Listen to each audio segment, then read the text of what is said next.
Hello guys, welcome back to another video of pigeon লাভার। তো আজকের ভিডিওতে আমি আপনাদেরকে দেখাবো যে আমার কাছে যে কবুতর আছে সেই কবুতরের ভেতর কম দামে যেই আমরা ফ্যান্সি কবুতরগুলো বাজারে পাই, হ্যাঁ, সেগুলো কেনা কি আদৌ উচিত হবে কি না, সেগুলো ডিম বাচ্চা কয় দিনে করে, ডিম বাচ্চা মানে বাচ্চাগুলো কত করে বিক্রি করা যায় ইত্যাদি ইত্যাদি সম্পর্কে আজকের ভিডিওতে আমি আলোচনা করব।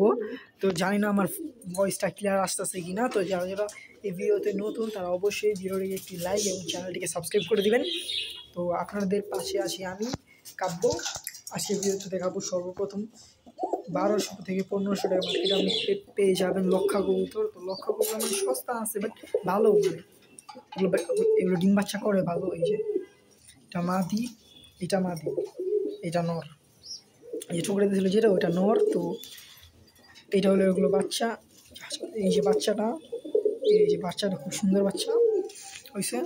তো এই যে নরটা খুব ভালো। তো যারা যারা চায় যে ডিম বাচ্চা করাবে, একজন কবুতর থেকে আরও বেশি যারা করবে, তারা অবশ্যই লক্ষাকে বেছে নিতে পারে চোখ বন্ধ করে। কারণ লক্ষা কবুতর প্রথম কেউ যদি কবুতর পালা শুরু করেন নতুন নতুন একদম, তাহলে আমি সাজেস্ট করবো অবশ্যই লক্ষা কবুতর কিনতে। লক্ষা কবুতর হলো দেশি কবুতর। ঠিক আছে, তো আজকের ভিডিওতে এইটুকুই।